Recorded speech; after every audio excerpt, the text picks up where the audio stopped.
उस रात बड़े घर की दालान में फैली खामोशी अचानक भारी हो गई, जैसे दीवारें खुद किसी छिपे सच को बाहर उगलने वाली हों।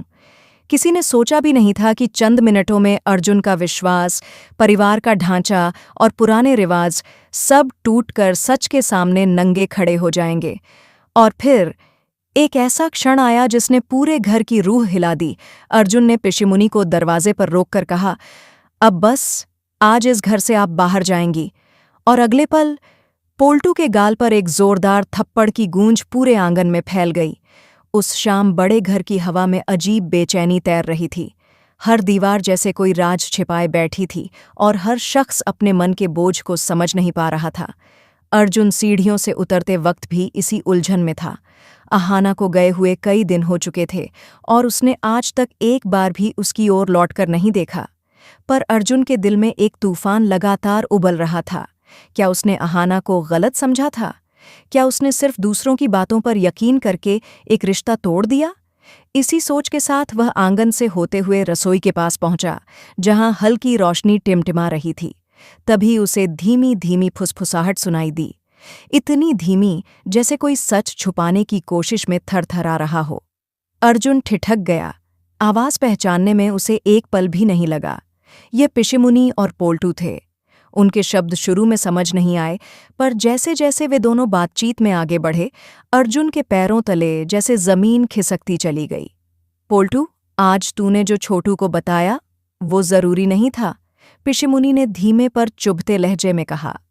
मुझे लगा अगर मैं कह दूं कि अहाना घर की प्रॉपर्टी के पीछे है, तो छोटू भैया आपकी बातों पर और भरोसा कर लेंगे, पोल्टू ने बुदबुदाते हुए उत्तर दिया। यह सुनते ही अर्जुन का दिल हथौड़े की तरह धड़कने लगा।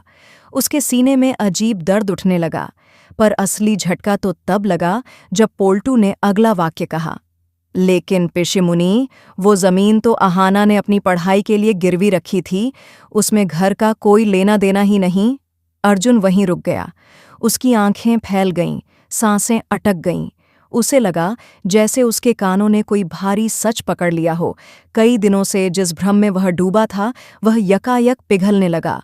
अगले ही क्षण पिशिमुनी ने कहा, यही बात अगर छोटू को पता चली तो हमारा बनाया हुआ भरोसा टूट जाएगा।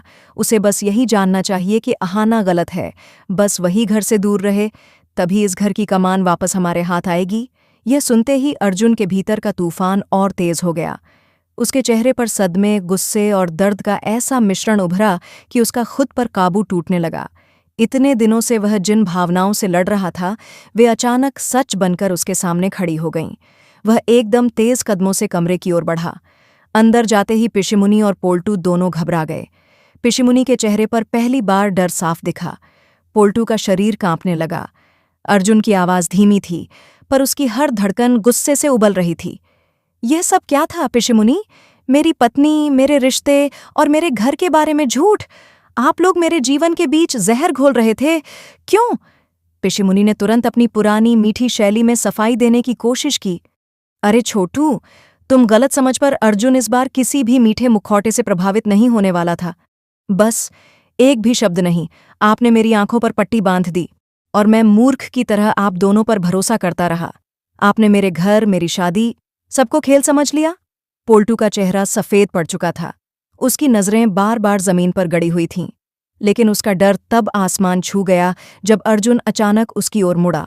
और तुम, पोल्टू, तुम जिसे मैं भाई समझता था? पोल्टू ने कुछ बोलने की कोशिश की। भैया, मामा जी, मैं तो बस धप्पप। एक जोरदार थप्पड़ की गूंज पूरे घर में फैल गई। हवा एक पल को थम गई। पोल्टू लड़खड़ाकर पीछे गिरने ही वाला था, पर अर्जुन का गुस्सा अब भी अडिग खड़ा था। उसकी आंखों में दर्द था, पर उससे भी ज्यादा विश्वासघात की जलन। इतने में घर की सीढ़ियों पर आवाजें सुनाई देने लगीं। बड़ी बहू, मीता भाभी और दुर्गा देवी नीचे उतर आईं। उनके चेहरे पर हैरानी, दुख और सवाल सब कुछ साफ झलक रहा था। वे सब समझ ही नहीं पा रहे थे कि इतने सालों से जिस शांत घर को वे जानते थे, उसके भीतर इतनी बड़ी आग कैसे भड़क गई। सीढ़ियों से उतरी दुर्गा देवी की आंखों में घोर अविश्वास था।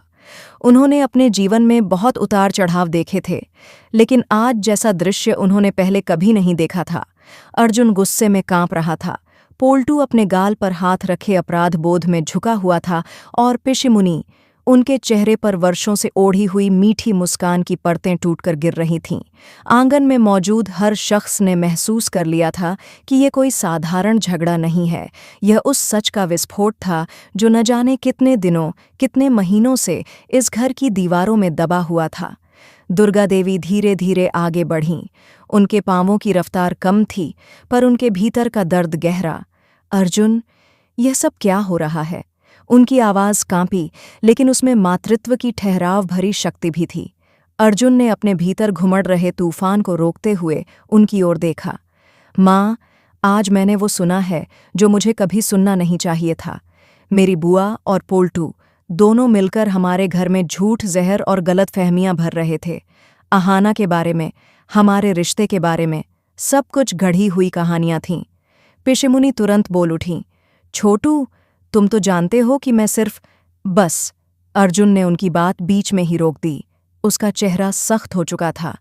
आप जो दिखाती रहीं वो मैं सालों से देखता आया हूं, लेकिन आज जो सुना वो सब आपके असली इरादों का सच है। आपने अहाना की नीयत पर सवाल उठाए, उसे घर छोड़कर जाने पर मजबूर किया और मुझे उस पर शक करने तक की हद पर पहुंचा दिया।